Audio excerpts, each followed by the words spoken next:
Hi there, my name's Andrew Adams from Parker Adams Boat Sales, and here we are doing another walkthrough tour here at our home at Hamble Point Marina, and I'm standing on an absolutely classic Sunseeker. This is a Camargue 51, which has been repowered in the last couple of years and has got Fiat 620 horsepower engines that propel this boat to speeds in excess of 38 knots. She's quick.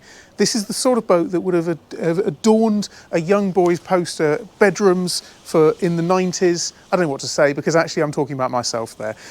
This is exactly the sort of boat that I used to have up on my bedroom wall in the 90s. So it's beautiful. I'm really excited to bring you this walkthrough tour. But before you get started, check out our Parker Adams Superstore with loads of main brands for upgrading your boat, such as Raymarine, Garmin and Fusion. Check it out after this video.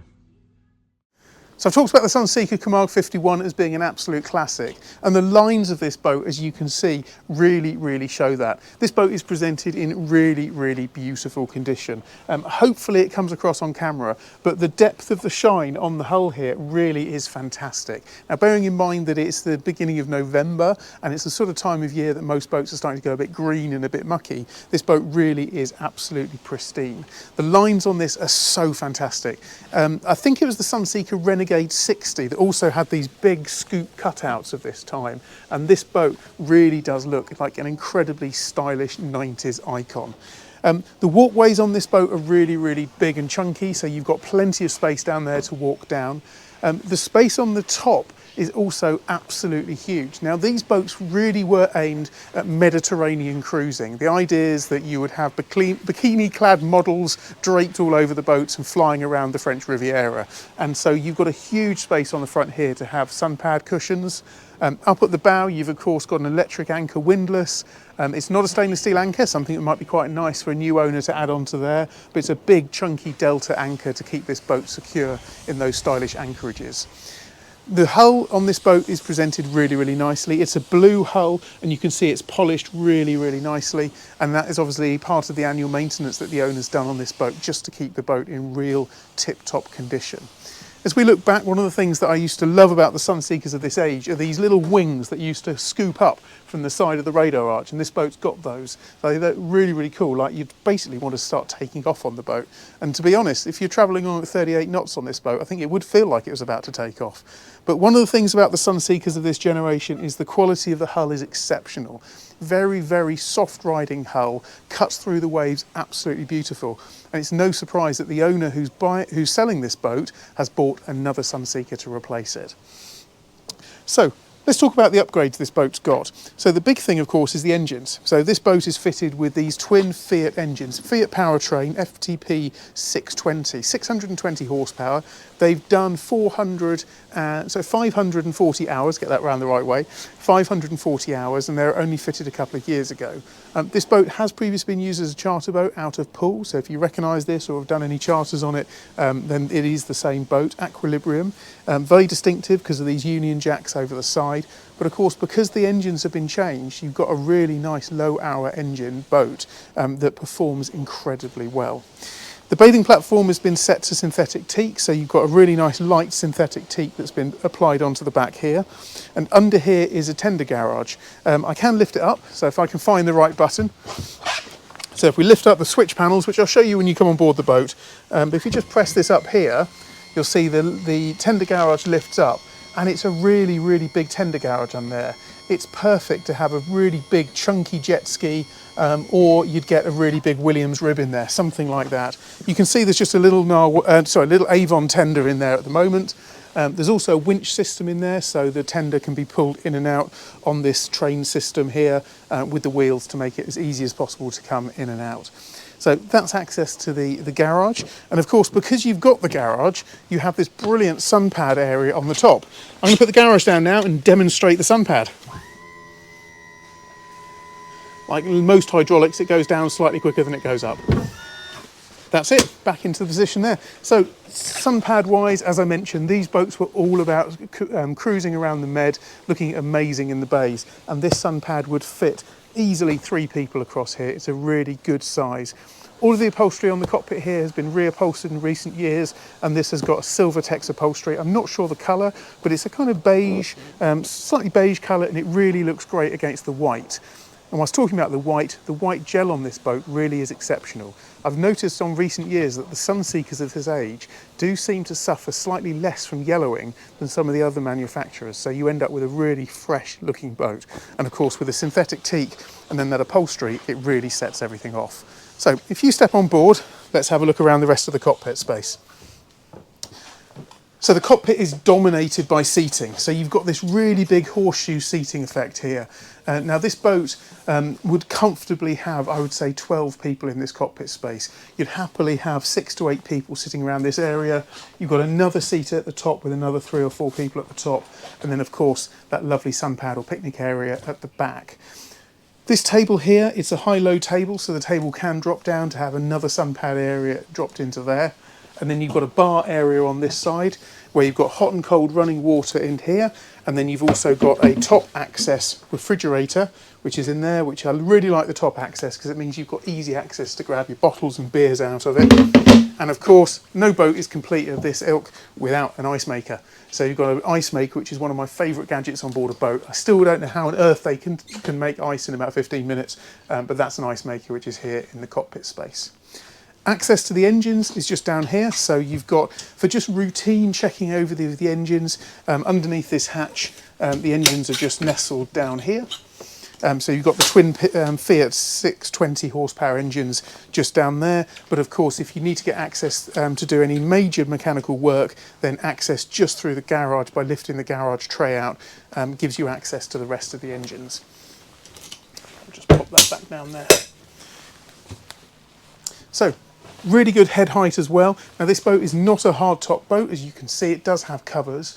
But what I quite like is that the covers are all really good quality covers, and they're also very tight, so they're really sort of what I call drummy. So if you're going out on a winter's day, there's no need to take off all the covers. You've got covers that are up here which won't flap around in the wind, which still makes a really nice cosy boat. Talking about coziness, this boat's fitted with reverse cycle air conditioning, which both heats and cools the boat. That's all in the separate cabins, and you've also got Webasto warm air heating to this boat as well. So you've got both options.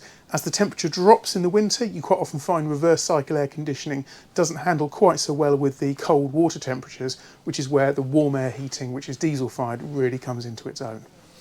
So I talked about these other spaces. You've got place here for another 3 people up here. You've got a VHF, which is just on this side and also on the other, which is quite nice. So if you've got a co-pilot, they're able to make the calls up there to your harbours to let them know that you're on your way. You've got a twin helm seat, which is excellent, so you can sit with your partner or friend next door. And you've got clever use of storage on this boat as well, because you've got storage which is underneath all of the seats, but you've also got quite cool storage here, where that seat just drops down to allow more storage underneath there. So that's really handy. All of the controls, of course, have all been replaced in the last couple of years. So you've got brand new dash all the way across here with this Fiat Powertrain FPT 620 horsepower engines. The dash is dominated with this really lovely large 14-inch Raymarine 120W plotter. It gets positions really quickly, linked across to your autopilot and your Raymarine tri-data, which gives you your depth, speed, sea temperature, etc. Engine controls are situated here, and you can see these look very familiar as the Volvo Penta 4-inch displays, but they've been rebranded there FPT. I suspect they're exactly the same as the Volvo displays, and that comes up with all of your engine data and burn data there as well. All of your Carling switches, and then this classic look with the walnut wood. Not to everyone's taste, but I'd say in terms of the age of the boat, it's totally age appropriate for the boat, but actually would be pretty cool if you wrapped that with a carbon or even had a real carbon dash to replace that. The throttle controls are really nice. Of course, it's fly-by-wire of a boat of this calibre. You've got a bow thruster, easily accessible here, that additional Icon VHF, and a really good helm position. When you're sat here, everything feels just that the boat is sloping in front of you, and it feels big. It's got a really big, chunky boat feel. It makes me want to do distance. The sort of boat I'd love to jump into and just blast off to Dartmouth and arrive through the castle head in Dartmouth in style. So the seating position is really, really nice in here. Of course, if you want to lift this up into that bolster mode as well, so if you take the covers off, it's just about got headroom height for me. I'm about 5'10" there, which gives you a good visibility. But if you fold back all the covers and really make this look like that incredible stylish Sunseeker machine that it is, then that would be fantastic to stand up for there. And you, of course, could just drop that back to give you a bit more space on the bolster. But this is not just a med party boat on the exterior. It's also got a really, really beautiful interior. And I'm just going to slip my shoes off and we'll head down below and I shall show you what's down here. The first word I think of when I look around this boat is the word sumptuous. I think this boat is absolutely beautiful. The leather is incredibly soft. It's really, really, it's just cozy. It's just a really lovely place to be. I know I say that a lot, but this really is a sumptuous interior. It's a very classic 90s and noughties interior with the high gloss, rich cherry effect, light coloured leather, and of course it has been recarpeted in the last few years, and you've got a really nice grey upholstery here, which I have to say modernises the boat quite a lot. It would have had a cream upholstery, I keep saying upholstery, cream carpet down here in the past, but I think the grey upholstery, I've done it again, that's the third time I've said upholstery instead of carpets, I am sorry. It's really, really lovely carpets that have just made this interior feel that little bit fresher and more modern. In terms of storage space, you've got storage space up here. So in each of these lockers, they're the traditional push type. So when you're at sea, they don't come open, but you've got everything, all your manuals for the boat are all stored into here. Your air conditioning vents, of course, come out the two side pods here. So that will blow really nice cold air into this area. The table is a nice design where it can be in a sort of a cocktail mode as half size, or you can fold that out and put that into a big full-size table where, to be honest, you'd probably fit, I would say, 6-7 people down here for a meal if the weather was horrible and you wanted to come downstairs rather than being up top. If I keep working forward, then we'll come back and I'll show you some of the features at the back. Something I like here is that this is the galley, but it doesn't look like a galley. This looks much, much more like a work surface, but nestled underneath here is the galley. Now this actually reminds me of a much more modern boat. So something like a Sargo, Sargo 36 for example, they've got this galley space in the main saloon, but it's all covered up, and this is the same on the Sunseeker of this age. So if we lift these areas up and pop them up into position, really nice little gas struts, you reveal here a large twin sink. Keep going across, and here you have a twin burner ceramic hob. Inside here you have storage space for the galley, large fridge in here with the same light cherry effect across here, and then of course all of your cutlery, crockery and storage, as well as storage all the way along there. Light also pours in through the two hatches which are at the top here, so you've got hatches on either side. But I like the fact the galley just sort of disappears. There's your galley.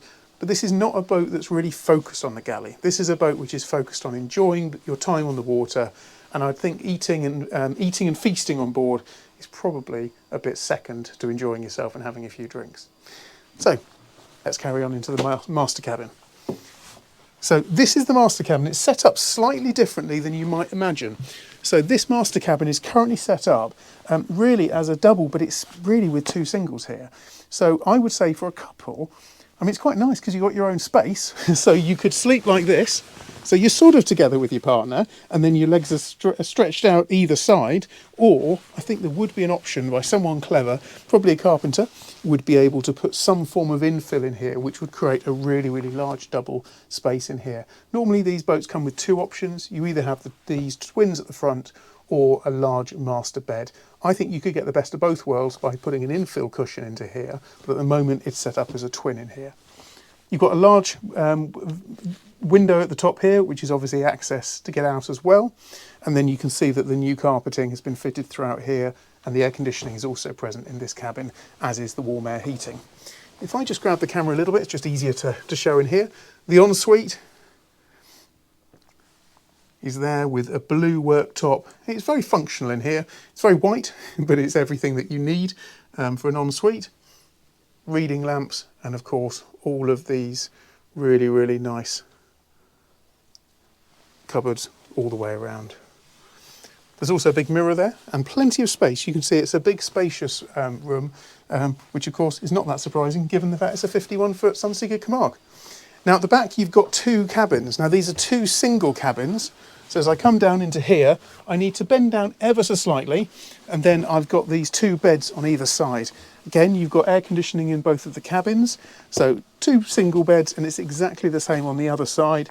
Little bedside cupboard here, little drawer by the side, cupboard space all the way along, two lights at the back there for reading lights, and again more storage all the way along. I really like a nice big porthole window on the side there. And this looks here like there's a Raymarine setup for the satellite television and also the free sat. So that's what controls the entertainment on the boat. I haven't looked in here, so let's see what's under here. Could pretend I have done. It's a little cupboard. So if we look just under there, you can see there's a little sort of understairs cupboard area, which is quite nice. And pop that back in. Now this doesn't have a Jack and Jill arrangement, but let's face it, the heads is not particularly far away. So this is what I'd consider to be called the day heads. And inside here you have a shower up at the top. Once again you've got this blue work surface, heads down there, and then more storage space there. And as I alluded to earlier, you move across into here. I'll come back onto the entertainment in a second. You've once again got a really good size twin cabin. Now you've got more headroom in this room. So here I can actually stand up completely in this room. Another two single beds, storage all the way around, reading lights, and once again more air conditioning units here, and a big cupboard inside here where you've got a mirrored wardrobe and a cupboard stuffed full of things like most cupboards are on boats. From the electronics point of view, all of your distribution panel on the boat is nestled just under here. All of these little switches to control all the individual systems. The boat is also fitted with a generator and these air conditioning, so everything can be run from the boat when you're in a bay. You've also in here got a Samsung TV. It's a smart TV, so you can get access to Netflix, YouTube, anything like that. So you can watch this walkthrough tour on YouTube on the boat. It's kind of cool. And just under there you've got a large DVD player, and you don't see that very often, a VHS. And Nick, who's doing the work for me today, has probably never heard of a VHS. Have you ever watched a tape? You have heard of one. I'm impressed you've heard of it. So yeah, I remember putting films in there with clonking, clicking. That's a blast from the past there, but really cool. And if you want to get rid of all of that, push these in, disappear, and your entertainment has now gone, and it's back to being a traditional boat. I like the photos all around here as well. For such a modern boat, which for its time was really groundbreaking, I think these photographs here are really, really beautiful. It just adds that air of quality to the boat. So I'm sitting down here and I'm thinking I've probably covered most of it. You can probably tell I love these classic Sunseekers. This is a 51-foot boat, and it is just packed full of beautiful Sunseeker traditional classic style and quality.